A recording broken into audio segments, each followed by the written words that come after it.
What the heck is this? Hey guys, welcome back to another episode of the Weekly Awesome. Today is Minecraft Redstone tutorial, episode 2. It is, before I get into this, I'm just sort of sorry about that long break until I release this video because it's supposed to be like every couple of days. This is like Saturday right now at about 3 o'clock. And last time we released our episode, it was on Monday. Oh, sorry about that, guys. Oh, and today we're going to be focusing on some more advanced stuff. But, I'm not a very advanced redstone person, so don't blame me if you don't learn a lot. So let's go back into my world. Here it is. Oh, it's raining. Okay. So the first thing that I want to talk to you about is like an inverter, or I'm not sure if this is correct, but an OR gate. I think it's called an OR gate. Yeah. So you see right now a lever that leads to this block on a torch.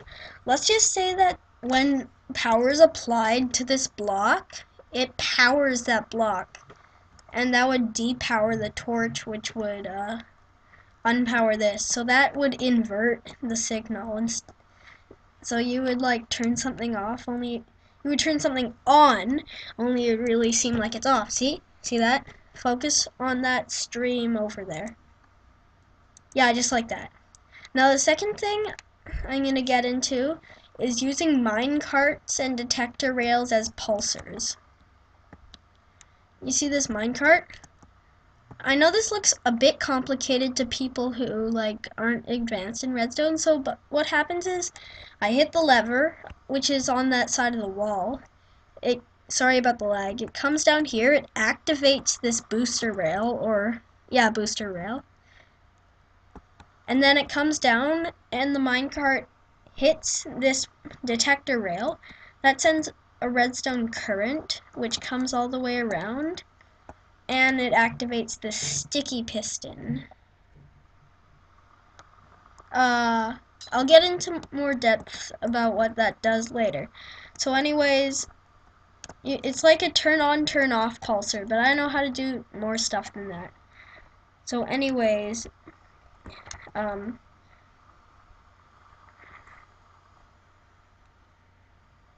gonna get right into it. Darn it. Oh, that was an epic fail. Sorry about that. Okay, let's go.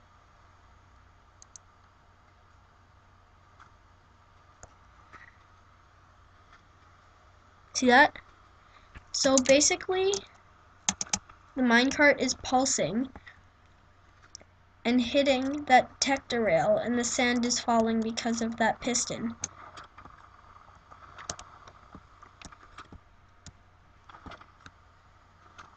And when all the sand is done, you can just turn this off and it stops pulsing. Oh no, no! Sorry about that, guys. Okay, anyway, on to the next concept. But I made this way more complicated than it needs to be. So basically, this is your average machine that you would see, it says off. When I turn it on... Okay, wait. I'm sorry. I just forgot to do something. I'll be right back. Okay, sorry about that. I just didn't prep the machine. Okay, so remember the RS NOR latch that we were talking about last time? Well, this is basically what it uses, only I made it way more complicated than it needs to be. Sorry if I repeated that. So basically, this is the RS NOR latch. When the current hits this block, like this, it turns this on, which permanently leaves this off. And that that makes the pistons go, as you can see. I worked way too hard on that. And then the current from the RS NOR latch comes all the way over here to this minecart thing. Oh, wow, I forgot to put the minecart in there. I'm sorry.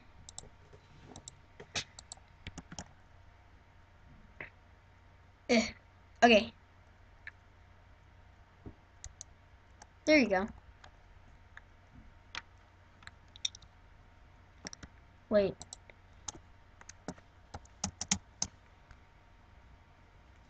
No, I sort of failed on my part on doing this, like, I forgot to set it up completely properly. Okay, and then so basically the RS NOR latch activates this booster rail, and that holds the current, which means the minecart will go around and around and keep on hitting that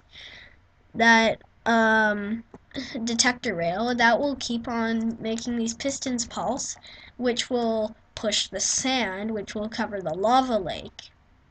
It's a cool way to get over lava lakes, okay? So you just like build it on one side of an island, and then like boom, you have a sand thing. Okay, so I'm gonna turn this on. Get over here quickly. Then I'll show you the RS NOR latch. It has swapped, it's flipped, and that minecart is going. And as you can see, okay, that was a big fail. Sorry, but that was supposed to cover the lava pit. Okay, guys, I hope you learned something about this. Next, I'm going to be talking about how to extend the pulse of a button.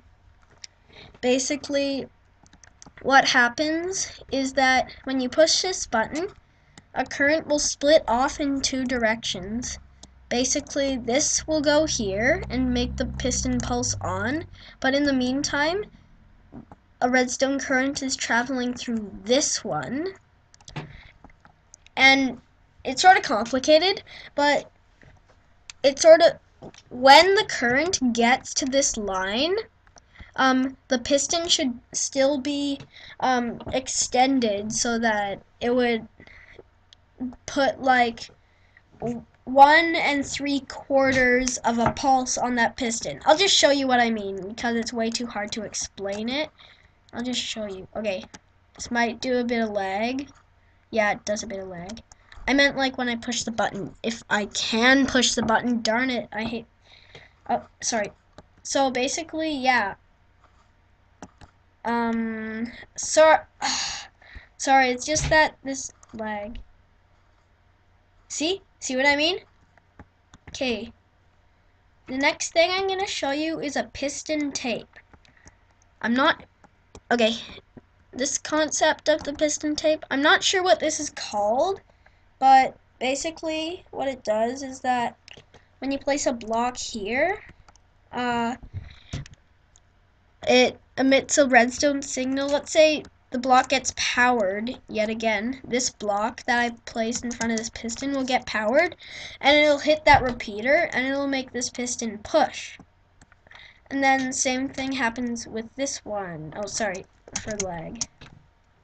If I can get out of this hole, okay, then it pushes that one, and that one pushes, and so on. So basically, you're providing a redstone current for these tapes thingies. Okay. Wait, just a second, I mis-set up this thing again. Darn it, sorry. Okay, got it all set up. So, yeah, so it pulses around that block, and it makes each section of the tape go, which pushes. Let's just think of this as a film. You know films in a movie, right? Like films on the projector. Let's just say that this is a film, and it gets pushed around and around in a circle. I'll show you what I mean, but this may do a lot of lag to the computer. I think yeah, I guarantee that this will do more lag than it's there will be a ton of lag, okay? So just, oh.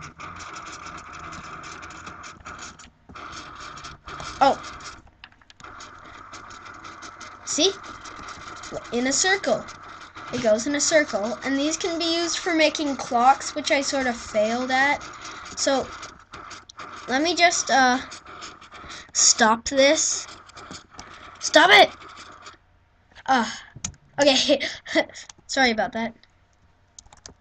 Then this is sort of a failed example of powering blocks. So basically what happens is when I push this button, it will power this piston, it will push this block, and this torch will power that block, which is now here, which will power this line, which will power the piston. Sounds complicated. Yeah, maybe it doesn't, maybe it does. More experienced players would know. Okay, so let's do this.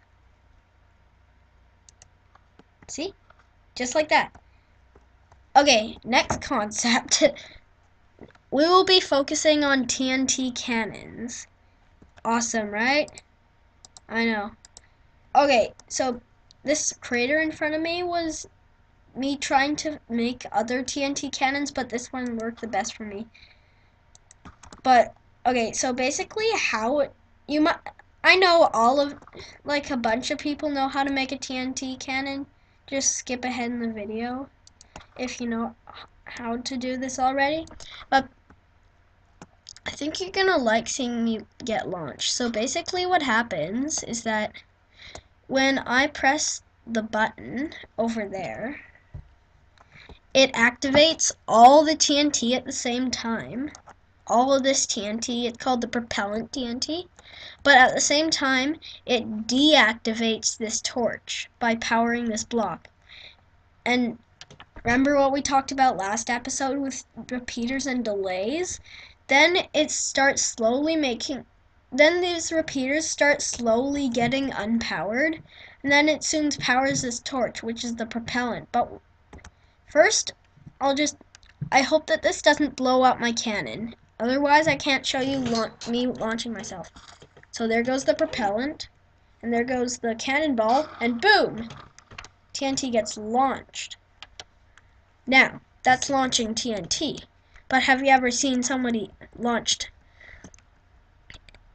Anybody. Okay, have you ever seen a person get launched from a cannon? Probably not. Well, if you watch Ant Venom's videos, then you probably have, because Ant Venom is so awesome. Thank you. Like, go check out his videos, too. Like, yeah, he has some he has, like, a huge TNT cannon. Okay. Like, he can give you big tips on TNT cannons. So anyways, I'm running out of time. I got to finish this. I will now launch myself. Get ready. Woo! Okay, that was a bit laggy, but that was awesome. Okay. Back to work. This is a very small TNT cannon. I know it doesn't look like much, but it's a TNT cannon. Small, but it does a lot of stuff, okay? So what happens is I step on the pressure plate and it activates all the TNT, then I jump in the hole. Okay, sorry. So I jump in the hole and it propels me very far. Watch. Woo! Yeah. Okay, you can rewind and see that because I felt awesome doing that. Okay, the next thing. This is a very useful thing while hooking up to an RS NOR latch. It's called a T flip-flop. You press the button once, it flips. You press the button twice, it flops. You're probably wondering how it works. I do not really know how it works. Like, I could have made a T flip-flop by myself, but I sort of forgot how to do it. I wanted to do it my own way, but whatever, for your guys' sake.